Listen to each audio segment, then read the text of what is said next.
We're honored to have the chairman of the House Homeland Security Committee, Congressman Mark Green, joining us, also a fellow Tennessean. Congressman, hope you're doing good today. Doing well, Todd. Thanks for having me on the show. Congressman, before we get to this great legislation that you have introduced regarding China, I want to get your take on what happened to Alejandro Mayorkas yesterday in the Senate, where I have never seen someone become discombobulated on national television. Yeah, it's from what I hear, and I did not get to see it. I've only seen the news reporting on it, and I plan on watching it before. We're having him actually come before us on the 15th, so we'll watch it and find where we can catch him. Because last time we caught him, in a couple of deceptions between the two houses, or between the two sides of Congress. So, but yeah, the reporting on it has been he got hammered and really was defenseless. Which is honestly, this guy he's not incompetent. We know he's not incompetent. This is all his mechanism for trying to avoid being charged with aiding and abetting the cartels. He acts ignorant so that he can claim a lack of intent.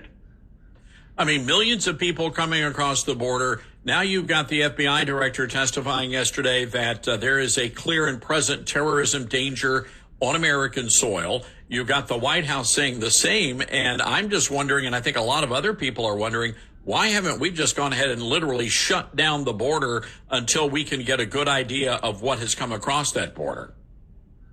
Well, it's all the Biden and Mayorkas open border policies that are, the laws are pretty clear, but they're just refusing to follow the law. And the bill that myself and Jim Jordan passed, H.R. 2, was half Homeland, half Judiciary, would have done just that, but it languishes in the Senate. Now, there's some possibilities that we can get parts of the bill added to appropriations, and I'm trying to work a deal where we can get that done. But the hope is not a method, and we're working hard to find out what the senators and the members of our caucus will accept. So you have some brand new legislation that you introduced. Is called the No CCP Consultants Act. Tell our listeners what this bill is going to do and how will it protect the American homeland. So it basically says that the federal government can't employ someone that's a consultant that has done business with the Chinese Communist Party. And, it particularly applies to places like State Department, and they tend to be the ones that wind up using DOD. They'll consult with companies for example, information gathering on people, and we're saying, well, you can't use the enemy as your consultant. What's funny is our government is schizophrenic about, our administration particularly is schizophrenic about China. You've got the defense and State Department folks saying they're the greatest national threat to America, and then you got Commerce wanting to do trade and send them our secrets. So we've got to align this better, and the bill that I did on co-opting Hollywood for CCP propaganda, those are just small efforts to try to move the needle in this area. So I'm just curious here, and I mean it's a common sense thing, and I'm shocked to know that we actually are currently doing this in the State Department.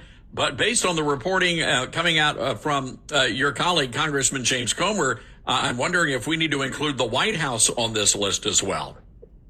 Well, it does. It includes all of the departments of the federal government, so it's not restricted just to state. On the Patriot Mobile Newsmaker line is our friend Congressman Mark Green from Tennessee. He is chairman of the House Homeland Security Committee and has introduced this new legislation called the No CCP Consultants Act. Congressman, when you look at the power and the influence of China in this country, I'm curious to get your take on governors like Sarah Huckabee Sanders, who's really taking a solid stand here, saying we're not going to be letting the Chinese own any of our land in places like Arkansas.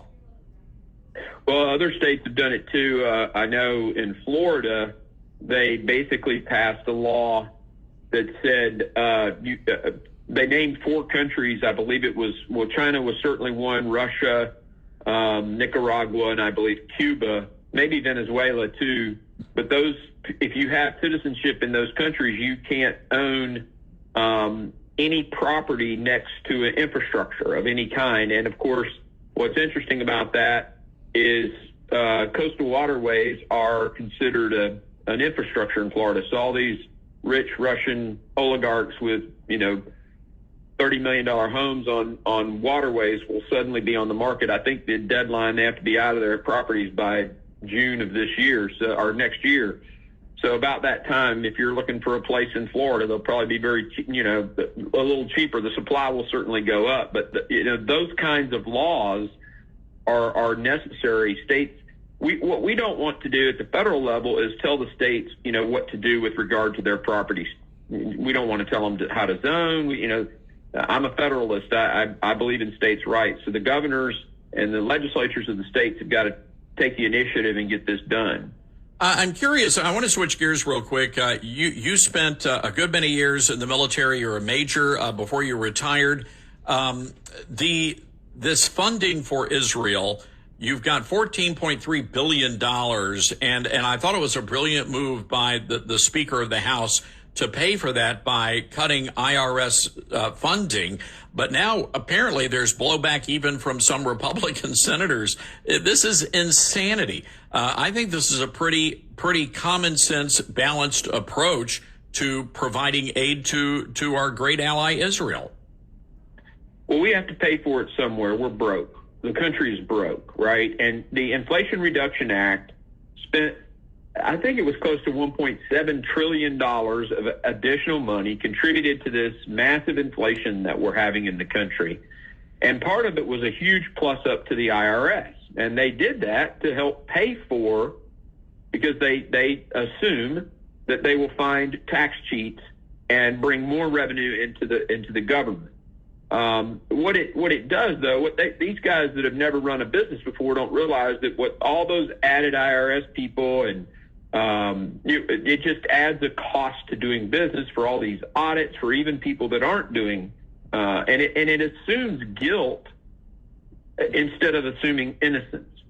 So we're taking the money from the IRS, the extra money, not money that was in the baseline budget pre-COVID, pre-inflation caused by other Democrat spending, and to be completely honest, some Republican spending. So what we're doing is saying we're going to take the $14 billion from that and pay for the assistance to Israel. How do you think things are going over there with Israel? They're catching a lot of blowback now from, even some conservatives saying, you know what, you've made your point.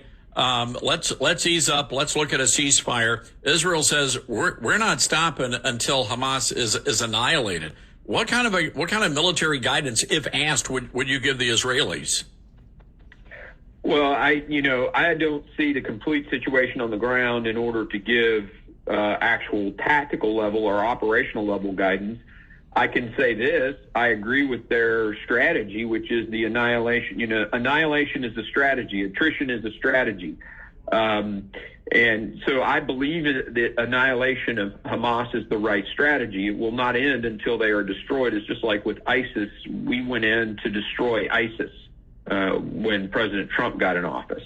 And so the strategy of annihilation is the right strategy to choose, because this is total war. I mean, and I keep saying this, but the equivalent number of dead in America per capita would be 50,000 people. And so if you think of the United States losing 50,000 people and we're just going to quit and leave the enemy on the battlefield, there's no way we would put up with that. And yet we wanted to, people want to demand that of Israel. That's absurd. I mean, they should be able to fight and crush their enemy, and their enemy is Hamas.